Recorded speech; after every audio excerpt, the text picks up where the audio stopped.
Hi guys, welcome back to our course. A chance to do some repetition of material which you should be quite happy with. I wanted to repeat ideas from earlier on in the course. All of these confusing words and concepts for you guys, students of social care management. We've talked about this in previous weeks. It's a nice chance for me to return to this. I've been talking a lot about translating, careful vocabulary, and this will bring together lots of these ideas.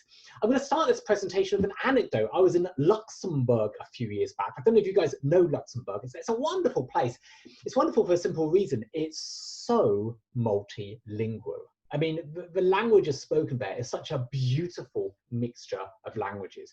You'll hear a couple walking down the street and she's speaking in German and he's answering in French. Isn't that lovely? And of course, their English is utterly wonderful. They speak a really high standard of English. And there's a lot of Portuguese people in Luxembourg. So a lot of people can speak a bit of Portuguese or they can read Romance languages. Hey, I'm just so envious. And I was speaking to a lecturer there from your area, business studies. And I said, hey, with you being multilingual, I'm guessing you have classes in French, German, and English, right?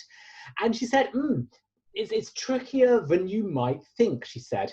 The area of business studies, it has its own literature base, it has its own concepts. And if you work in, say, French and English or French and German, you'll notice conceptual differences. She said, in other words, it's not effortless for us to switch from one system of thinking to the other.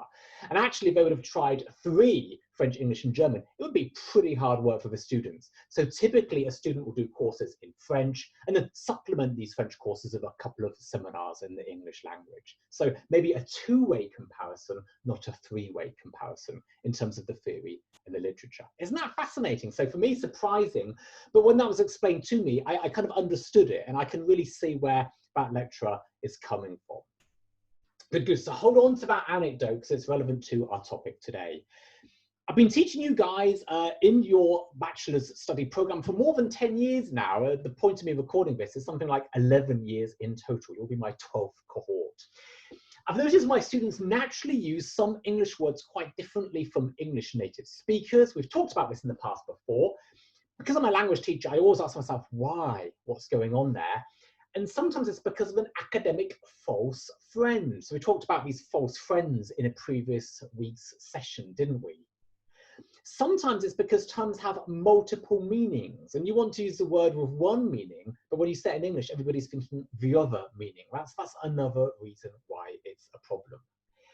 And sometimes, going back to my Luxembourg anecdote, it really is because of conceptual reasons. There's a way of thinking about something in German and you want to bring that model of thinking over into the English, and that doesn't work. My goal in this presentation to pin down real native speaker language usage, and I'm going to do it using a bit of research. I want to actually prove to you today why I recommend you saying some things and not others. Until now, you've been forced to kind of believe me. I want to give a bit of evidence, show you how a translator might research language usage. Good. And this leads us to our first thing to consider together, translators' tricks. Translators want to check how common words and phrases are. Is this word real? Is often a question the translator is asking themselves. And what they tend to do working online is to use the search functions of certain websites. Now, I should say, in the pre-corona days, I just went to the library. I did a lot of my translating by grabbing books from the shelves. On the other hand, today we've got so many online resources, we can do it using the internet. The basic concept is academic words, the words you want for your specialist management or social care concept, it should be out there. It's really only a question of finding the right word. So my question for you to stop and consider with your partner, what websites can we use? What websites can we use to check that the language we think we can use really is authentic? So what websites may be helpful for a translator? Natter with your partner, pause here. Unpause here. What did you come up with? There's the general internet search engines. You know, lots of people use Google, for example. That's very, very powerful, obviously. We've also got academic databases. This is good because we're looking for academic language, but you may not be able to access them freely from your own private laptop at home. So they tend to be behind paywalls. You have to access them via your library. Good, good. Your favourite newspapers. My favourite newspaper happens to have no paywall anyway, so I'm especially lucky there. Your favourite magazines. Your favourite academic journals. Again, if you can access them from home or via your library. We've got other wonderful resources which are really open source, which are really out there. Wikipedia is, of course, wonderful, a dream for translators. You know, if I find that a term doesn't have a Wikipedia page, I'm immediately getting suspicious. And there is something wonderfully democratic about the language usage in Wikipedia. On the other hand, sometimes I'm almost tempted to check if the editor was a native speaker or not. Nonetheless, very, very useful. Various dictionaries. I love my Oxford English dictionary because I was born in Britain, and these can be very useful as well. Finally, it's not really a classic translator's trick, but I'm going to use it today because it's fun for you as a student, as a learner. Using YouTube or video uploading sites can be really insightful sometimes. Good, good. So there you are. These are the wonderful tools that we have to check how terminology is being used in the English language. My own favourites of these, Google. I don't necessarily like it from a political perspective. I prefer my large companies to pay their tax, but it is, of course, very, very useful for checking the authenticity of language. If you Google something in inverted commas, you actually get the number of hits, the number of times it's out there on the internet. And the internet's a big place, so that number itself tells you a lot. Wikipedia, which I've already mentioned, The Guardian, which I've already mentioned. And of course, for you guys, some of your terminology is going to be business or management terminology. You've got The Economist magazine and the Financial Times. I've recommended both in previous lessons, haven't I? And they're wonderful resources for checking terminology as well. Remember, though, what I said a few moments ago, academic translations, they're seldom one-to-one equivalences. They're not exactly the same thing. Typically, you have a related concept where there's a good match, but that may be the best you can often expect for. People at universities using different languages, they talk about similar ideas, but using slightly different concepts. So hold on to that idea. Sometimes it's a bit dissatisfying, but that's how language is. Hey, I'm going to pick a very small selection. I'm going to zoom in really only on 2 or 3 concepts in this particular presentation. And they're going to be quite familiar with you. We've talked about these before. NPO was the first one. In economics, politics, and so on, we often talk about organizations not allowed to make a profit. So it's like a tax classification thing. These organizations work instead for the common good. What do we call these organizations? With your partner, list as many terms as you can. I think in a previous lesson, we had a whole bunch of different terms, and I'm hoping that you can recall some of those. Hopefully you can come up with 3 or 4 or 5 different terms. Have a think, have a head scratch. What did you come up with? Hey, the first word I've already flashed up. We can talk about these organizations as non-profits. We can call them non-profit organizations, a bit more of a mouthful. We can talk about them as NGOs, and we can talk about them as voluntary sector organizations. Interestingly, we can also describe them as being third sector organizations. And I spoke about that at length in the past. As a Brit, I might call them charities or charitable organizations. That's a term I see quite a lot in the newspapers, for example. And yes, you can write NPO. It appears, for example, at the bottom of the Wikipedia page on this area. Tip, I think you remember me saying this before, don't say NPO too often. Actually, you may write it, but try not to say it at all if you can help yourself. So it's really okay to write. You'll see it from time to time in the literature, but it's not a word to say too often. And you might be asking yourself, why? You know, what's your proof, Magnus? What's your evidence? And again, a translator's trick, am I finding it in my favorite places? And I mentioned in a previous lesson, a pink newspaper. How incredibly cool is that? Isn't that wonderful? This is one of our favorite websites simply because of its color. Isn't that cool? That funky color always gets me excited early in the morning. And I popped in NPO to see how many articles in the Financial Times we had, and it really seems to be very uncommon. Interestingly, it appears in some article about a Chinese-Russian rocket project, which is quite interesting. And I found exactly the same article in The Economist. But look, this is a contrast between NPO and NGO. NPO only has 16 hits. It's only mentioned in 16 articles in the Financial Times as a corpus of articles, whereas NGO comes up 2,278 times. I've mentioned before, they're not exactly the same thing, but they are much closer than you may think as a German. I invited you in a previous lesson to note that the German usage of NGO is not the same as the English one.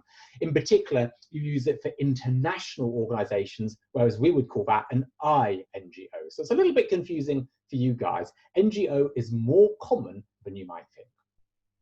Good, good. I did the same test in The Economist magazine, again, not picking up many hits with NPO, whereas with NGO, I was finding a huge number of hits, and they are exactly what we're talking about. You can even see that from the titles of the first few Economist hits here.